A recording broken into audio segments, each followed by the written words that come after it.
Good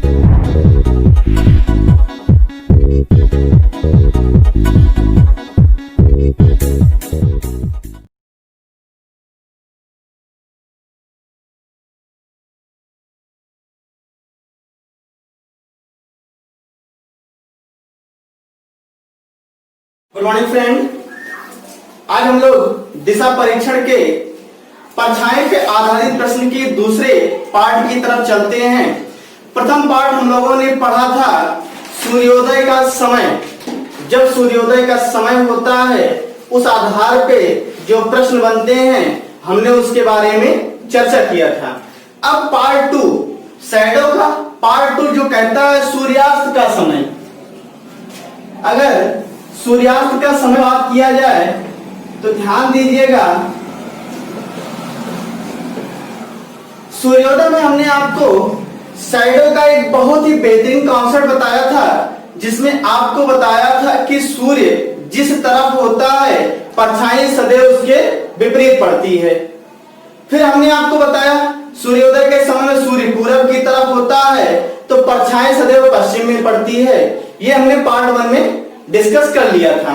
अब हम part 2 की तरफ अगर चलते हैं और शैडो बेस्ड क्वेश्चन पे अगर हम चलते हैं तो सूर्यास्त का जो समय होता है तो सबको पता है कि सूर्यास्त के समय सूर्य पश्चिम में होता है। ध्यान दीजिएगा कि सूर्यास्त का अगर समय कह रहा है तो सूर्यास्त के समय सूर्य पश्चिम में होता है। अब देखिए सूर्य का पश्चिम में जाने का तात्पर्य यह है कि ये अगर हमारा सूर्य है और ये पश्चिम में है, सूर्यास्त का अगर समय है सूर्य पश्चिम में है तो परछाई कहाँ बनेगी? सदैव पूरब में बनेगी। बस आपको इतना ही कॉन्सेप्ट केवल ध्यान देना है कि यदि सूर्य पूरब की तरफ कह रहा है तो परछाई पश्चिम में बनेगी, यदि सूर्य पश्चिम की तरफ कह रहा है तो परछाई सदैव पूरब बनेगी। बस इतना इस परछाई का कॉन्सेप्ट होता है। अगर हम इसको चार्ट के माध्यम से समझते हैं तो चार्ट की बात करते हैं तो चार्ट पे देखिएगा, अगर व्यक्ति का मुख बात कर दिया जाए और इधर परछाई की बात कर दिया जाए तो आप क्या देखते हैं कि यदि व्यक्ति का जो मुख है वह पूरब दिशा की तरफ है। किस दिशा की तरफ? पूरब दिशा की तरफ। यदि व्यक्ति का मुख पूरब दिशा की तरफ है तो बच्चों ध्यान दीजिएगा मेरे दोस्तों, आपको करना क्या है कि यदि व्यक्ति का मुख पूरब दिशा की तरफ है, इसका तात्पर्य यह है कि व्यक्ति का मुख पूरब होने से जो परछाई बनेगी व्यक्ति के सामने पड़ेगी, अर्थात व्यक्ति के आगे जाएगी। वो क्यों? क्योंकि परछाई सदैव कहां बनेगी? पूरब दिशा में बनेगी। और जब परछाई सदैव पूरब दिशा में बनेगी तो हमारा जो व्यक्ति का मुख यदि पूरब दिशा की तरफ है तो उसके जस्ट आगे जाएगी। तो व्यक्ति के मुख पूरब होने पर परछाई कहां जाएगी? आगे जाएगी। अब कॉन्सेप्ट देखते हैं कि परछाई अगर यदि व्यक्ति का मुख पश्चिम दिशा की तरफ है, किस दिशा की तरफ? पश्चिम दिशा की तरफ है, तो बच्चों ध्यान दीजिए कि आपको करना क्या है कि परछाई तो सदैव कहां जाएगी? पूरब में जाएगी। और व्यक्ति का मुख अगर पश्चिम दिशा की तरफ है तो उसकी परछाई कहां बनेगी? उसके जस्ट उसके पीछे बनेगी। तो अगर व्यक्ति का मुख पश्चिम दिशा की तरफ है तो परछाई सदैव कहां बनेगी? उसके पीछे बनेगी। इतना ध्यान दीजिए आप। फिर कहता है व्यक्ति का मुख अगर उत्तर दिशा की तरफ है, किस दिशा की तरफ? उत्तर दिशा की तरफ। कहने का तात्पर्य क्या है कि यदि व्यक्ति का मुख उत्तर दिशा की तरफ है तो परछाई इसके सदैव कहां बनेगी? दाहिने पड़ेगी। क्यों पड़ेगी? क्योंकि परछाई सदैव पूरब जाएगी और सदैव जब पूरब जाएगी, मुख उत्तर होने पर उत्तर दिशा में अगर मुख है तो दाहिना तरफ भी उसका क्या कहलाएगा? पूरब कहलाएगा। तो परछाई तो पूरब जाने वाली है, तो इसलिए उत्तर का क्या हो जाएगा? यदि मुख उत्तर दिशा की तरफ है तो परछाई कहां पड़ेगी? दाएं पड़ेगी। फिर अगर हम बात करते हैं कि मुख यदि दक्षिण तरफ है, किस तरफ? दक्षिण की दिशा की तरफ है, यदि साउथ डायरेक्शन में है मुख तो साउथ डायरेक्शन में मुख होने से तात्पर्य यह है कि उसकी परछाई जो बनेगी उसके कहां बनेगी? बाएं बनेगी। तो दक्षिण दिशा की तरफ मुख होने का तात्पर्य है कि परछाई उसके बाएं बनेगी।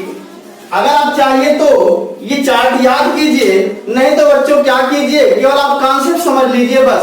कॉन्सेप्ट बहुत अच्छा है, बहुत आसान है, केवल आपको यही ध्यान देना है कि सूर्योदय का समय या सूर्यास्त का समय है। यदि सूर्योदय का समय है तो परछाई कहां बनेगी? पश्चिम में बनेगी। यदि सूर्यास्त का समय है तो परछाई कहां बनेगी? पूरब। बस इतना ही कॉन्सेप्ट आपको क्लियर करना है। अब हम प्रश्न की तरफ चलते हैं। प्रश्न क्या है, ध्यान देते हैं। प्रश्न क्या कहता है, ध्यान दीजिएगा। दो व्यक्ति ए और बी आमने सामने खड़े होकर बात कर रहे हैं। यदि शाम के समय, बस आपको क्या ध्यान देना है, ये चीज ध्यान देना है, इसको पकड़ना है। कौन सा समय? शाम का समय हो। शाम के समय एक ही परछाई उसके ठीक दाएं पड़ती है। एक ही जो परछाई है उसके ठीक दाएं पड़ती है। तो बी का मुख किस दिशा की तरफ था? ये आपका CHSL 2012 में आया हुआ प्रश्न है। देखिए, अगर आपको कॉन्सेप्ट क्लियर था तो सभी बच्चों ने इसको लगाया होगा। 2012 में जितने लोगों ने पेपर दिया था, अगर कॉन्सेप्ट नहीं क्लियर था तो नहीं लगा पाएंगे। ध्यान दीजिए क्या कहता है कि शाम का समय, अर्थात शाम का समय कहने का तात्पर्य है सूर्य अस्त का समय है, मतलब सूर्य अस्त होने वाला है। अब जब सूर्य अस्त होने वाला है तो आपके दिमाग में क्या आएगा? सूर्य कहां होगा? सीधे वेस्ट डायरेक्शन में होगा, अर्थात पश्चिम दिशा की तरफ होगा। जब सूर्य पश्चिम दिशा की तरफ होगा तो आप क्या ध्यान दे रहे हैं कि जब सूर्य पश्चिम दिशा की तरफ होगा तो परछाई सदैव कहां पड़ेगी? पूरब में पड़ेगी। बस आपको इतना ध्यान है कि शाम का समय है तो सूर्य पश्चिम में होगा, परछाई कहां पड़ेगी? पूरब। बस इतना ही पूरा कॉन्सेप्ट ही है इसका कि शाम का समय है, सूर्योदय का समय है। बस आपको इतना ध्यान देना है। सूर्यास्त का समय है, सूर्यास्त के समय में सूर्य पश्चिम में होता है। सूर्य पश्चिम में होने पे परछाई सदैव पूरब में जाएगी। बस इतना ही कॉन्सेप्ट है। अब क्या कहता है कि एक ही परछाई उसके ठीक दाएं पड़ती है। उसके ठीक दाएं कहने का मतलब ये है कि एक ही दाएं पड़ती है, मतलब एक ही परछाई एक ही दाएं पड़ रही है। तो बच्चों ध्यान दीजिएगा, एक ही परछाई एक ही ठीक दाएं पड़ने से तात्पर्य है, अगर हम इसके बाद चलते हैं कहां? इस चार्ट की तरफ चलते हैं और कहते हैं कि भैया दायां क्या है? यहां है। तो इसका मतलब यह है कि जब दाएं पड़ रही है परछाई तो उसका मुख कहां होगा? उत्तर दिशा की तरफ होगा। तो कहने का मतलब क्या है कि जो हमारे ए हैं उनका मुख किस दिशा की तरफ होगा? उत्तर दिशा की तरफ होगा। अगर उत्तर दिशा की तरफ होगा, उत्तर दिशा की तरफ होगा, उत्तर दिशा की तरफ होगा। अगर उत्तर दिशा की तरफ होगा तो इसका मतलब क्या है कि परछाई कहां जाएगी? पूरब में जाएगी। अगर परछाई पूरब में जाएगी तो आप क्या ध्यान दे रहे हैं कि ए का मुख किस दिशा की तरफ हो गया? उत्तर दिशा की तरफ। इसका मतलब यहाँ कौन है? ए है, जिनका मुख कौन किस दिशा की तरफ है? उत्तर दिशा की तरफ है। अब बताइए कि यदि आमने सामने खड़े होकर बातें कर रहे हैं तो इसका मतलब क्या है कि जो बी है उनका मुख किस दिशा की तरफ है? दक्षिण दिशा की तरफ। अर्थात एक का मुख, बी का मुख दक्षिण दिशा की तरफ और ए का मुख किस दिशा की तरफ? उत्तर दिशा की तरफ। तो बताइए ये दोनों आपस में आमने सामने बातें कर रहे हैं, नहीं कर रहे हैं? ये दोनों आपस में आमने सामने बातें कर रहे हैं। और जब आपस में बातें कर रहे हैं और प्रश्न कहता है कि जो ए की परछाई है वो उसके ठीक दाएं पड़ रही है, इसका मतलब ये है कि यदि उसका मुख उत्तर दिशा की तरफ रहा होगा तो उसकी सारी परछाई कहां जाएगी? पूरब में। और पूरब ए की किस दिशा की तरफ है? उसके दाएं तरफ है। जब ए की परछाई उसके ठीक दाएं तरफ पड़ रही है, इसका मतलब कि ए का मुख उत्तर दिशा की तरफ है, तो बी का मुख किस दिशा की तरफ होगा? दक्षिण दिशा की तरफ होगा। बी का मुख किस दिशा की तरफ होगा?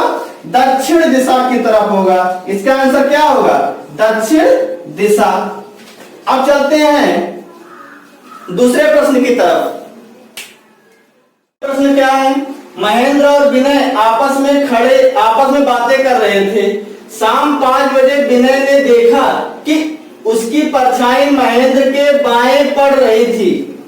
कहां पड़ रही थी? महेंद्र के बाएं पड़ रही थी।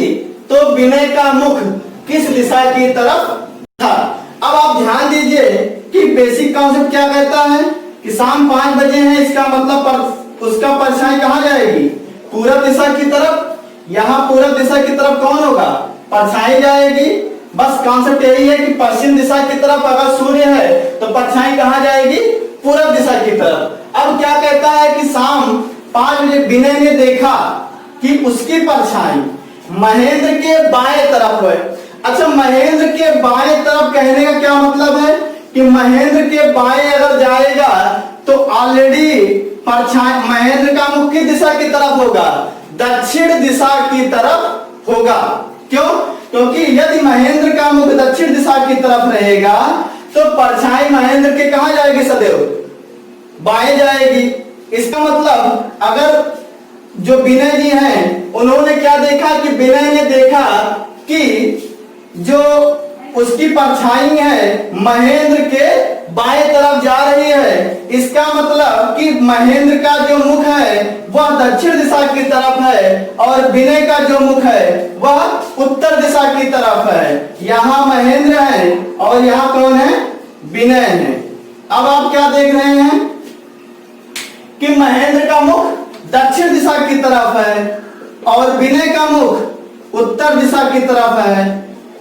क्यों ऐसा? ऐसा इसलिए कहता है कि विनय ने देखा कि उसकी परछाई अर्थात विनय की ही परछाई महेंद्र के किस तरफ पड़ रही है? बाएं तरफ पड़ रही है। अर्थात महेंद्र के बाएं तरफ कब पड़ेगी? जब महेंद्र का मुख दक्षिण दिशा की तरफ होगा। और जब महेंद्र का मुख दक्षिण दिशा की तरफ है तो विनय का मुख किस दिशा की तरफ होगा? उत्तर दिशा की तरफ होगा। धन्यवाद। आगे की चर्चा कल करते हैं।